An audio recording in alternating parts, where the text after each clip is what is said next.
Detective Thornton.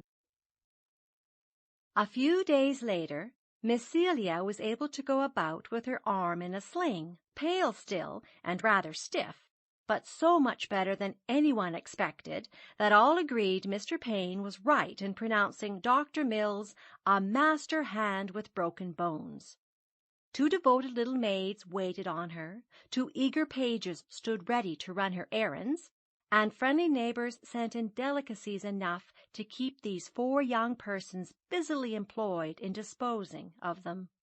Every afternoon the great bamboo lounging-chair was brought out, and the interesting invalid conducted to it by stout Randa, who was head nurse, and followed by a train of shawl, cushion, footstool, and book-bearers, who buzzed about like swarming bees round a new queen. When all were settled, the little maids sewed and the pages read aloud, with much conversation by the way, for one of the rules was that all should listen attentively, and if anyone did not understand what was read, he or she should ask to have it explained on the spot. Whoever could answer was invited to do so, and at the end of the reading Miss Celia could ask any she liked, or add any explanations which seemed necessary.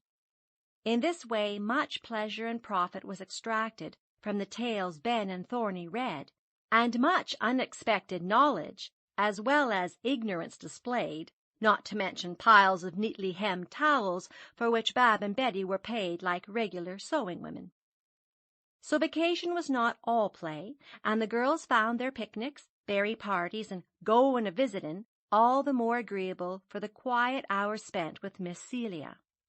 Thorny had improved wonderfully, and was getting to be quite energetic, especially since his sister's accident, for while she was laid up he was the head of the house, and much enjoyed his promotion. But Ben did not seem to flourish as he had done at first. The loss of Sancho preyed upon him sadly, and the longing to go and find his dog grew into such a strong temptation that he could hardly resist it. But now and then a word escaped him which might have enlightened anyone who chanced to be watching him. No one was just then, so he brooded over this fancy day by day in silence and solitude, for there was no riding and driving now. Thorny was busy with his sister, trying to show her that he remembered how good she had been to him when he was ill, and the little girls had their own affairs. Miss Celia was the first to observe the change, having nothing to do but lie on the sofa and amuse herself by seeing others work or play. Ben was bright enough at the readings, because then he forgot his troubles, but when they were over and his various duties done, he went to his own room or sought consolation with Lita, being sober and quiet, and quite unlike the merry monkey all knew and liked so well. "Thorny, what is the matter with Ben?" asked Miss Celia one day, when she and her brother were alone in the green parlor, as they called the lilac tree walk. "Frettin' about Sanch, I suppose. I declare I wish that dog had never been born. Losing him has just spoilt Ben. Not a bit of fun left in him, and he won't have anything I offer to cheer him up." Thorny spoke impatiently, and knit his brows over the pressed flowers he was neatly gumming into his herbal. "I wonder if he has anything on his mind. He acts as if he was hiding a trouble he didn't dare to tell. Have you talked with him about it?" asked Miss Celia, looking as if she was hiding a trouble she did not like to tell.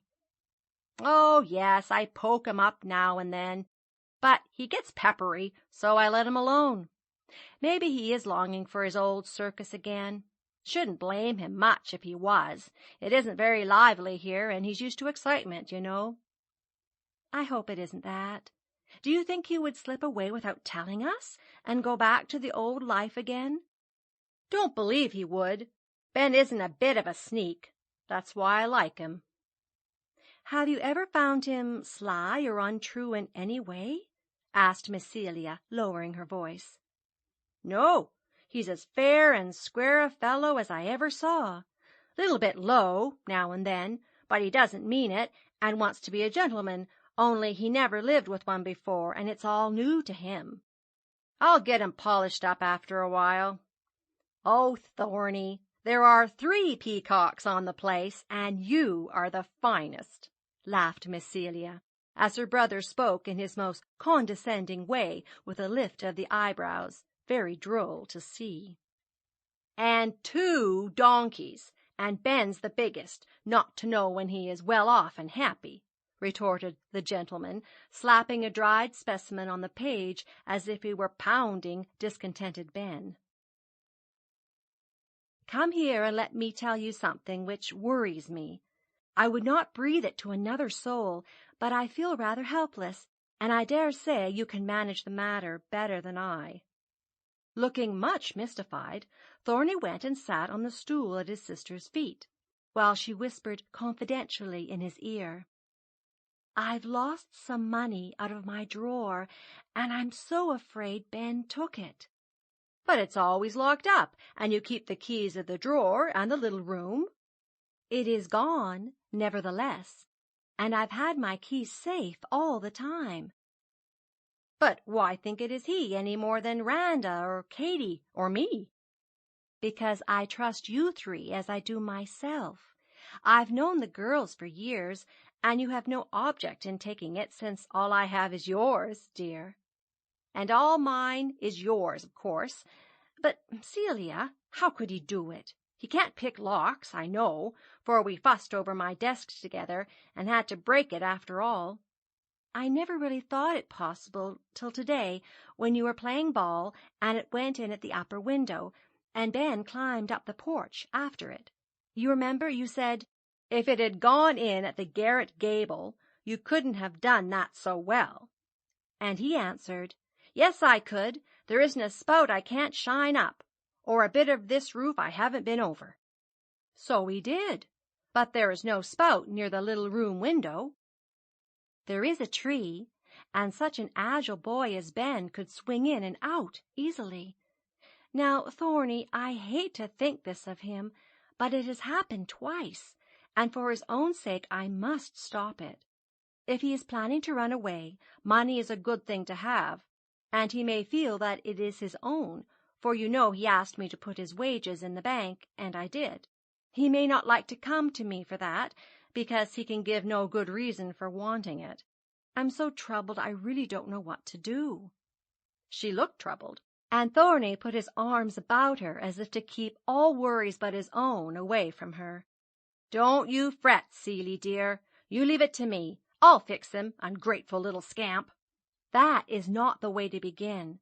I'm afraid you will make him angry and hurt his feelings, and then we can do nothing." "Bother his feelings. I shall just say, calmly and coolly, 'Now, look here, Ben, hand over the money you took out of my sister's drawer, and we'll let you off easy,' or something like that." "It wouldn't do, Thorny. His temper would be up in a minute, and away he would go before we could find out whether he was guilty or not. I wish I knew how to manage." "Let me think." And Thorny leaned his chin on the arm of the chair, staring hard at the knocker as if he expected the lion's mouth to open with words of counsel then and there. "By Jove, I do believe Ben took it!" he broke out suddenly. "For when I went to his room this morning to see why he didn't come and do my boots, he shut the drawer in his bureau as quick as a flash, and looked red and queer, for I didn't knock, and sort of startled him. He wouldn't be likely to put stolen money there. Ben is too wise for that. He wouldn't keep it there, but he might be looking at it and pitch it in when I called. He's hardly spoken to me since, and when I asked him what his flag was at half-mast for, he wouldn't answer. Besides, you know in the reading this afternoon he didn't listen, and when you asked what he was thinking about, he colored up and muttered something about Sanch. I tell you, Celia, it looks bad. Very bad." And Thorny shook his head with a wise air. "It does, and yet we may be all wrong. Let us wait a little and give the poor boy a chance to clear himself before we speak. I'd rather lose my money than suspect him falsely." "How much was it?" $11. A 1 went first, and I supposed I'd miscalculated somewhere when I took some out, but when I missed a 10, I felt that I ought not to let it pass. Look here, sister, you just put the case into my hands and let me work it up. I won't say a thing to Ben till you give the word, but I'll watch him, and now that my eyes are open, it won't be easy to deceive me." Thorny was evidently pleased with the new play of detective, and intended to distinguish himself in that line, but when Miss Celia asked how he meant to begin, he could only respond with a blank expression. "Don't know. You give me the keys, and leave a bill or two in the drawer, and maybe I can find him out somehow." So the keys were given, and the little dressing-room where the old secretary stood was closely watched for a day or two. Ben cheered up a trifle, which looked as if he knew an eye was upon him, but otherwise he went on as usual, and Miss Celia, feeling a little guilty at even harboring a suspicion of him, was kind and patient with his moods. Thorny was very funny in the unnecessary mystery and fuss he made. His affection of careless indifference to Ben's movements, and his clumsy attempts to watch every one of them, his dodgings up and down stairs, ostentatious clanking of keys, and the elaborate traps he set to catch his thief, such as throwing his ball in at the dressing-room window and sending Ben up the tree to get it, which he did, thereby proving beyond a doubt that he alone could have taken the money, Thorny thought. Another deep discovery was that the old drawer was so shrunken that the lock could be pressed down by slipping a knife-blade between the hasp and socket. "Now it is as clear as day, and you'd better let me speak," he said, full of pride as well as regret at this triumphant success of his first attempt as detective. "Not yet, and you need do nothing more. I'm afraid it was a mistake of mine to let you do this, and if it has spoiled your friendship with Ben, I shall be very sorry, for I do not think he is guilty," answered Miss Celia. "Why not?" and Thorny looked annoyed. "I've watched also, and he doesn't act like a deceitful boy. Today I asked him if he wanted any money, or should I put what I owe him with the rest, and he looked me straight in the face with such honest, grateful eyes, I could not doubt him when he said, 'Keep it, please. I don't need anything here. You are all so good to me.'" "Now, Celia, don't you be soft-hearted. He's a sly little dog, and knows my eye is on him. When I asked him what he saw in the dressing-room after he brought out the ball and looked sharply at him, he laughed and said, 'Only a mouse, as saucy as you please.' Do set the trap there. I heard the mouse nibbling last night, and it kept me awake. We must have a cat, or we shall be overrun." "Well, shall I give Ben a good blowing up, or will you?" asked Thorny, scorning such poor prey as mice, and bound to prove that he was in the right. "I'll let you know what I've decided in the morning. Be kind to Ben meantime, or I shall feel as if I have done you harm by letting you watch him." So it was left for that day, and by the next Miss Celia had made up her mind to speak to Ben. She was just going down to breakfast when the sound of loud voices made her pause and listen. It came from Ben's room, where the two boys seemed to be disputing about something. "I hope Thorny has kept his promise," she thought, and hurried through the back entry, fearing a general explosion. Ben's chamber was at the end, and she could see and hear what was going on before she was near enough to interfere. Ben stood against his closet door, looking as fierce and red as a turkey-cock. Thorny sternly confronted him, saying in an excited tone and with a threatening gesture, "You are hiding something in there, and you can't deny it." "I don't." "Better not. I insist on seeing it." "Well, you won't." "What have you been stealing now?" "Didn't steal it. Used to be mine. I only took it when I wanted it." "I know what that means. You'd better give it back, or I'll make you." "Stop!" cried a third voice, as Thorny put out his arm to clutch Ben, who looked ready to defend himself to the last gasp. "Boys, I will settle this affair. Is there anything hidden in the closet, Ben?" And Miss Celia came between the belligerent parties, with her one hand up to part them. Thorny fell back at once, looking half ashamed of his heat, and Ben briefly answered with a gulp as if shame or anger made it hard to speak steadily. "Yes'm, there is." "Does it belong to you?" "Yes'm, it does."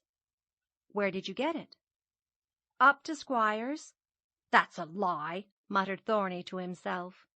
Ben's eyes flashed, and his fist doubled up in spite of him, but he restrained himself out of respect for Miss Celia, who looked puzzled as she asked another question, not quite sure how to proceed with the investigation.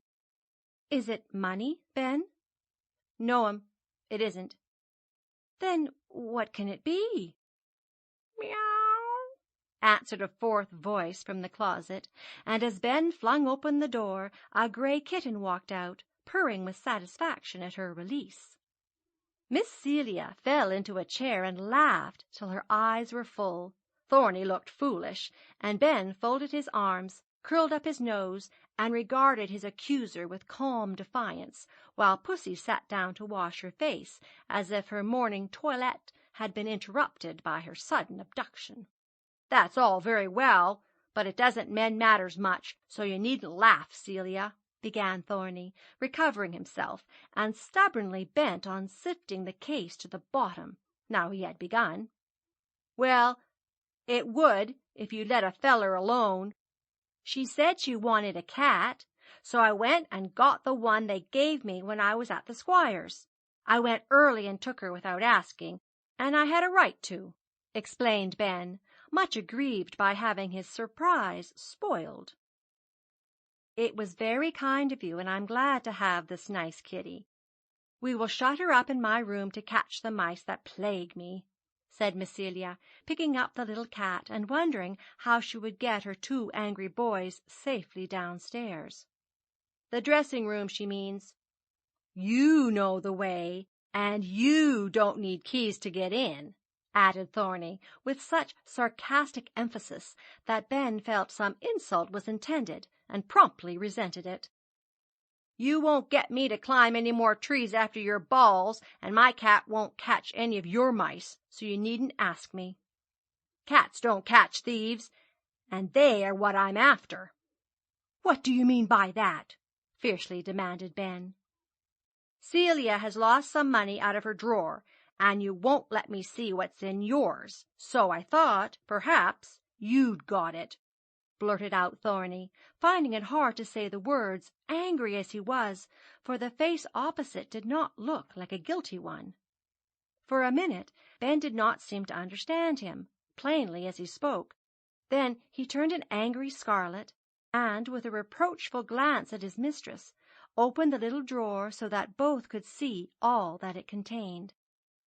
"They ain't anything, but I'm fond of 'em. They are all I've got. I was afraid he'd laugh at me that time, so I wouldn't let him look.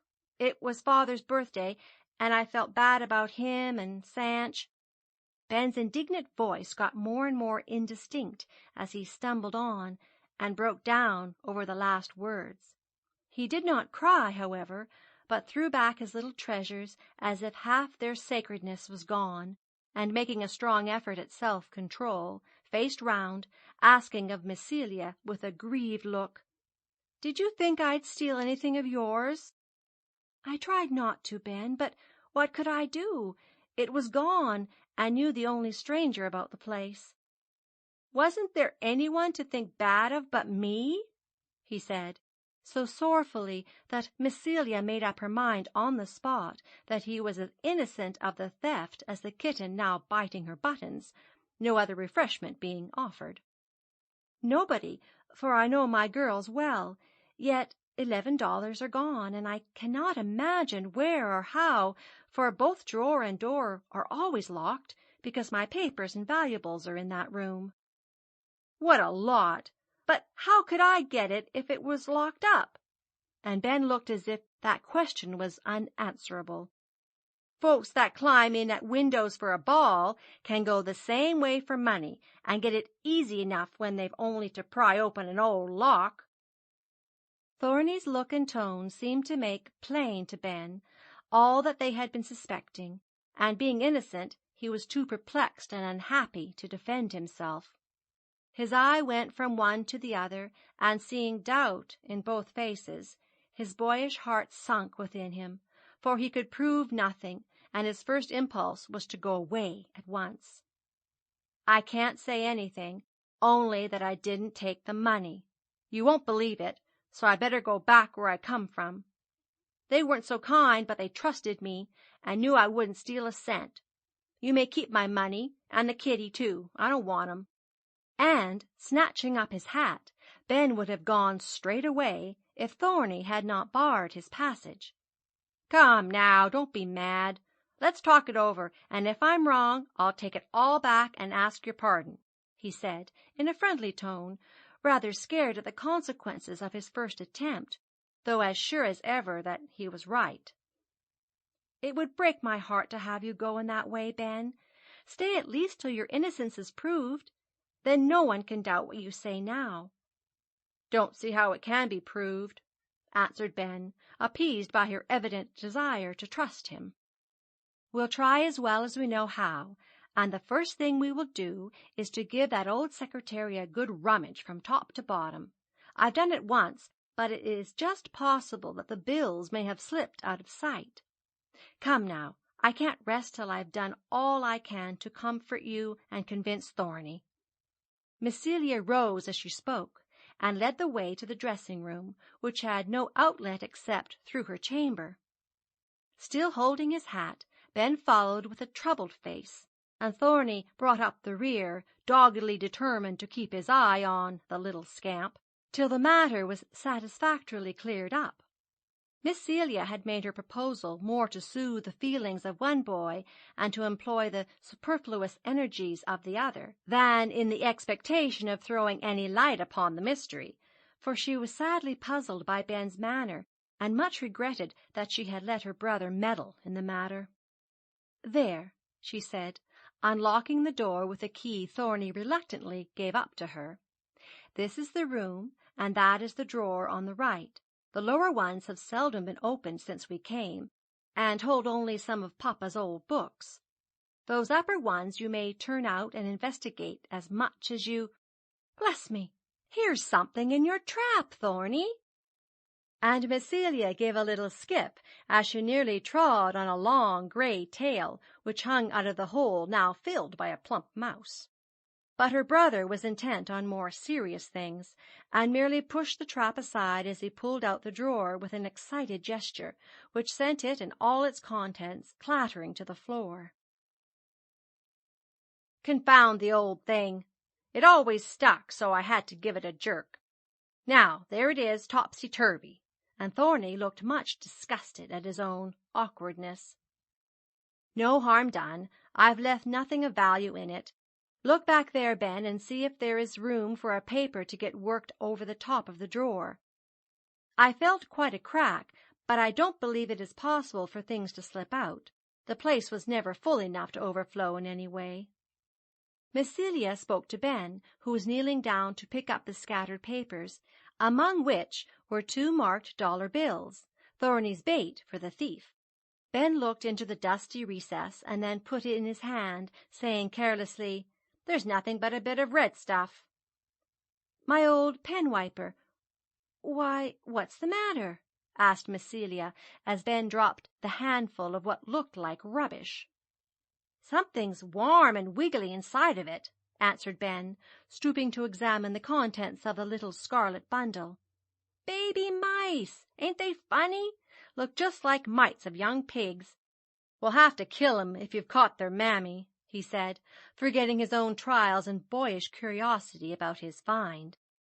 Miss Celia stooped also and gently poked the red cradle with her fingers, for the tiny mice were nestling deeper into the fluff with small squeals of alarm. Suddenly she cried out, "Boys, boys, I've found the thief! Look here, pull out these bits and see if they won't make up my lost bills." Down went the motherless babies as 4 ruthless hands pulled apart their cozy nest, and there, among the nibbled fragments, appeared enough finely printed greenish paper to piece out parts of 2 bank bills. A large cipher and part of a figure 1 were visible, and that accounted for the 10, but though there were other bits, no figures could be found, and they were willing to take the other bill on trust. "Now then, am I a thief and a liar?" demanded Ben, pointing proudly to the tell-tale letters spread forth on the table, over which all three had been eagerly bending. "No, I beg your pardon, and I'm very sorry that we didn't look more carefully before we spoke. Then we all should have been spared this pain." "All right, old fella. Forgive and forget. I'll never think hard of you again. On my honor, I won't." As they spoke, Miss Celia and her brother held out their hands frankly and heartily. Ben shook both, but with a difference, for he pressed the soft one gratefully, remembering that its owner had always been good to him, but the brown paw he gripped with a vengeful squeeze that made Thorny pull it away in a hurry, exclaiming good-naturedly, in spite of both physical and mental discomfort, "Come, Ben, don't you bear malice, for you've got the laugh on your side, and we feel pretty small. I do, anyway, for after my fidgets all I've caught is a mouse." And her family. "I'm so relieved I'm almost sorry the poor little mother is dead. She and her babies were so happy in the old pen wiper," said Miss Celia, hastening to speak merrily, for Ben still looked indignant, and she was much grieved at what had happened. "A pretty expensive house," began Thorny, looking about for the interesting orphans, who had been left on the floor while their paper hangings were examined. No further anxiety need be felt for them, however. Kitty had come upon the scene, and as judge, jury, and prisoner turned to find the little witnesses, they beheld the last pink mite going down Pussy's throat in one mouthful. I call that summary justice, the whole family executed on the spot. Give Kit the mouse also, and let us go to breakfast. I feel as if I had found my appetite, now this worry is off my mind," said Miss Celia, laughing so infectiously that Ben had to join in spite of himself, as she took his arm and led him away with a look which mutually asked his pardon over again. "Rather lively for a funeral procession," said Thorny, following with the trap in his hand and Puss at his heels, adding, to comfort his pride as a detective, "Well, I said I'd catch the thief, and I have, though it is rather a small one." End of chapter 16.